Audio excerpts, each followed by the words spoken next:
Good evening, Muttonistas. A while ago I made a little video about beer in Bristol. Okay, it could not possibly be comprehensive, but I did take you to quite a few interesting pubs and breweries. It has been pointed out to me though that I didn't have any cider on that video, and cider is really popular in this part of Britain. So join me for today's vlog about the cider houses of Bristol.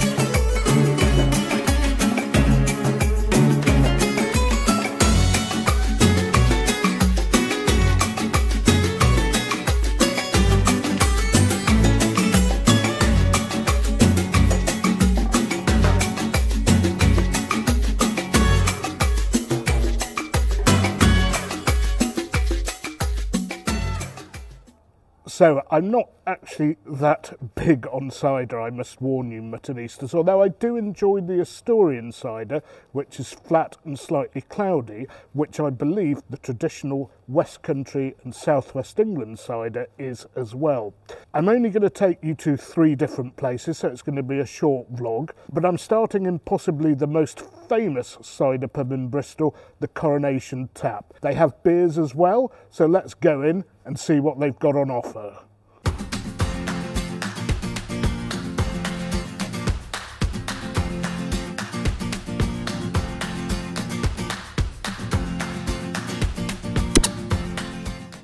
Right, Muttonistas, I have come in here stone cold sober, and it's probably a good thing as well because I've gone straight in at the deep end here and gone for the exhibition cider, which is made by Thatcher's specifically for this pub. It's not served anywhere else, and when the cider's 8.4% strong, I don't think you want to have pints of this.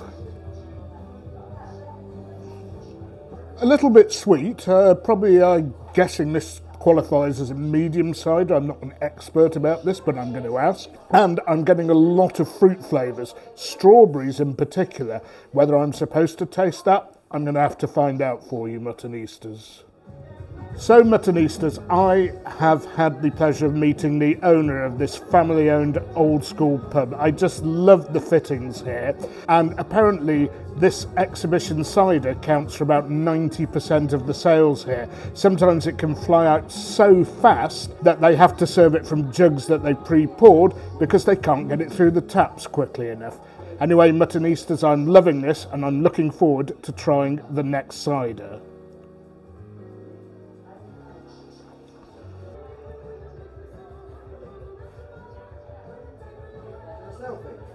Okay, Muttonistas, on to cider number 2, Thatcher's Hazy.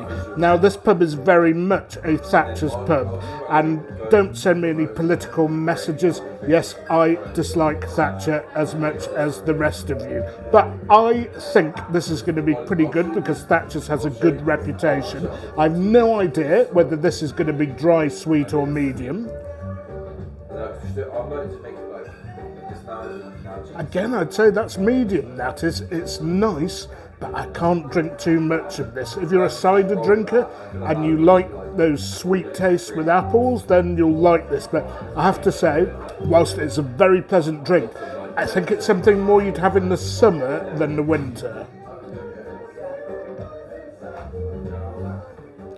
Right, Muttonistas, one more pint of cider for you here, but before we get on to that, my attention has been diverted to Thatcher's Rose or Rosé, and I just had a little taste of this. I'll reaffirm this. This is quite a sweet one, and this is Strawberry City, actually, apples and strawberry. Now, I said that for the exhibition cider that there were hints of strawberry. This is massive full-on strawberry. Too sweet for me, but if you like them sweet, I'm sure you'll love this one. Okay, on to the final beverage of this evening's part of the vlog, and cider can be quite strong, so it's probably a good thing that I'm rolling it on to tomorrow. Now, I like dry flavours or less sweet drinks rather than the sweet ones, so the Ciders Dry is something I've been looking forward to.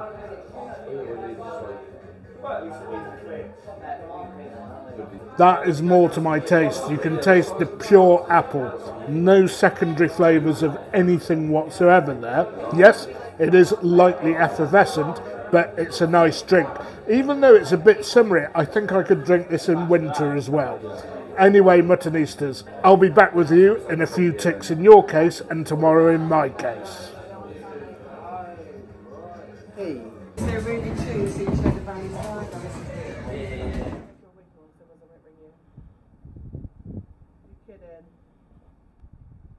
Right, Muttonistas, another day, another pub, in fact another cider house in this video, and I'm glad I split this into 2 days because I had a little bit of a bad head, shall we say, this morning.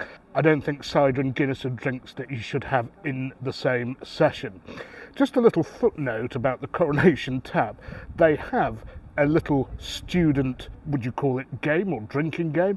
10 before 10. That's 10 halves of that 8.4% cider before 10 o'clock. Now, whilst I'm sure I could physically do it, too much cider, especially when it's not particularly dry, that would be too much for me. Anyway, last night, a lot of fizzy cider.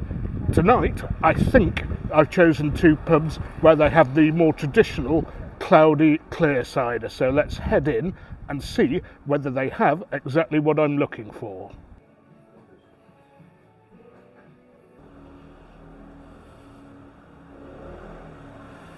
Right, Muttonistas, this is a more traditional cider house, and most, if not all of their ciders, although I think I saw they had some keg cider on tap, are like those that I've seen a lot at beer festivals.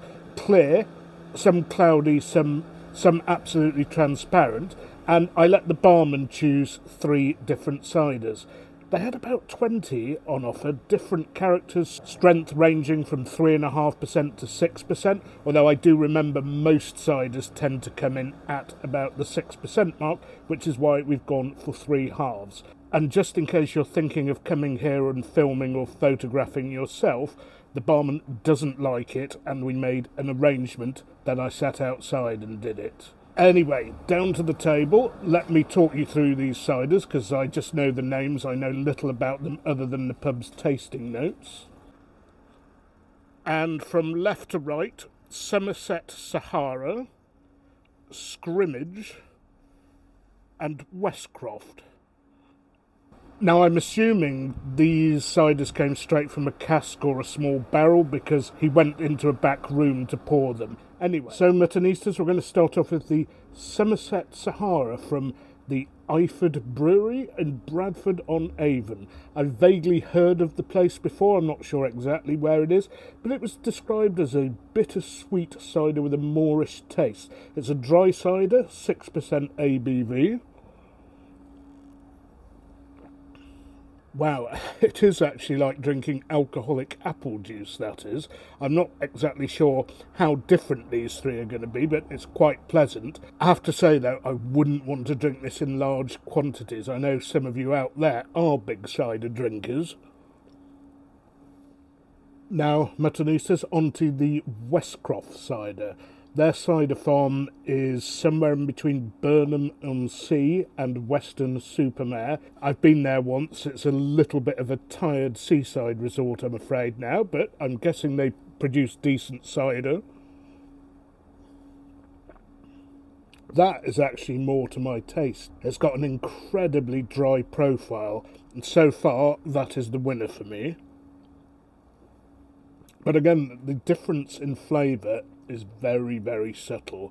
I know there are people out there who are cider experts and aficionados, and maybe they can describe subtle differences in profile and flavour, but for me, it's just the dryness that makes a big difference in terms of comparing the Somerset Sahara to the Westcroft. And finally, from the orchard, It said scrimmage on the board, but I had a look on the internet and it said scrimmage, so I'm not quite sure that. I have a feeling it's actually called scrimmage. This one's 6.2% and it's medium dry, but I did notice that it's won awards as the best cider of the year, I think by Camera. For those who don't live in Britain, that's the campaign for real ale, which does include ciders and perries. And before you say you haven't had a perry yet, I'm going to see if they've got one at the next pub. But I have it in the back of my mind that perries are generally sweet. Now that is totally different to the other two ciders, actually. Obviously, yes, again, it's alcoholic apple juice, but it is very slightly off-dry, not very, and it's got a little bit more bite to it. But I have to say, for me, the Westcroft wins, with the scrimmage coming second.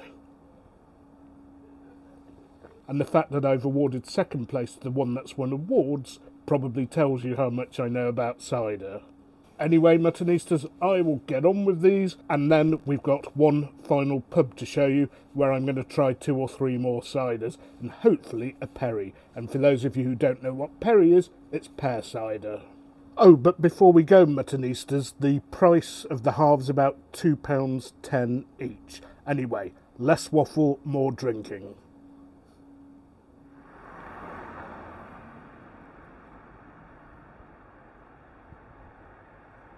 Okay, Muttonistas, on to the third and final pub of this short cider tour. It's called the Cider Press. It's on Gloucester Road, which is quite a hip area with little boutique restaurants, cafes and bars, although this looks like a very large student venue, but they're supposed to have 20 different types of cider, so I'm looking forward to trying them, and I'm hoping that I get more of those still rather than fizzy ciders.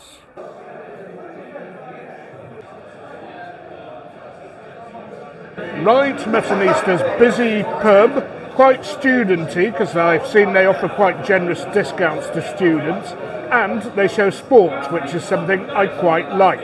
So, on the table we have, from left to right, Black Dragon, a medium cider from the Gwent y Draig. I don't know how to pronounce Welsh so well. It's a Welsh cider farm. Cider Press from Weston, very, very well-known cider. I think that's sparkling, it looks sparkling. And the one that interests me the most is the Lilies from Frome in Somerset, and it's a clear still cider, but it's quite a strong one. And it's dry, Muttonistas, so I'm going to start off with the Cider Press, one that a lot of you will probably be familiar with. It's 4.5%, and you'll see this in a lot of pubs. Bit on the sweet side for me, and for me it's a bit lacking in character. I know it's a very popular drink, but it's not really for me. Okay, onto the Gwent y Draig. Does that mean Red Dragon or something? I'm not quite sure. Anyway, I wasn't aware of this tradition of cider brewing in Wales. Again, this is a medium cider coming in at 7.2%. Slightly effervescent. I don't think it's carbonated, and it's got a bit more bite. I do prefer this one, but I'm pretty sure that the winner at this pub is going to be the third one, the Lilies, that I tried. But this is decent, this is. In fact, it has quite a fruity taste to start with a reasonably dry finish, which is a bit surprising for a medium cider. And finally, the Wild Dog. This is from Lily's Cider Farm in Frome in Somerset, and it does look good. It looks a little bit darker than some of the others, but it's dry, it's still. It's easily the best of the three. You can taste the apples, you get that dry finish, a really dry finish, and it's quite refreshing. Again, ciders are not my favourite type of beer, if you can call it a beer, or should I say not my favourite pub drink, but this is actually quite drinkable.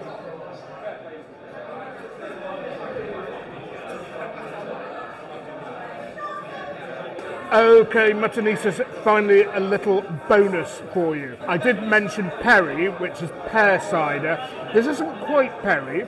It's called Cheeky Pig, again from Lily's Cider Farm, and it's a blend of cider and pear cider as well as apple cider. 7.5%, and it's described as medium with a crisp taste of pear with their traditional blend of Somerset apples.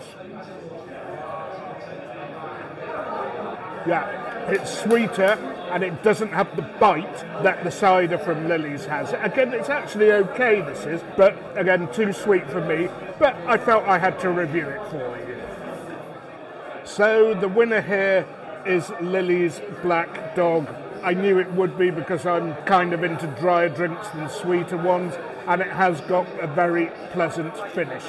Anyway, I hope you've enjoyed my short cider tasting session, and I have to say the stuff that I had at the orchard was probably the best. Not surprising, since it's a pub that's dedicated to still ciders. Obviously this review is not definitive because I'm not an expert on ciders. In fact, I've learned a lot over the last couple of days vlogging this, and I do hope to get the opportunity to visit one of these cider farms and actually try their whole range. But until then, Muttonistas, I hope you've enjoyed this little video. Please remember to keep liking, keep sharing, keep subscribing, but more important than anything else, remember, you can't beat a bit of mutton.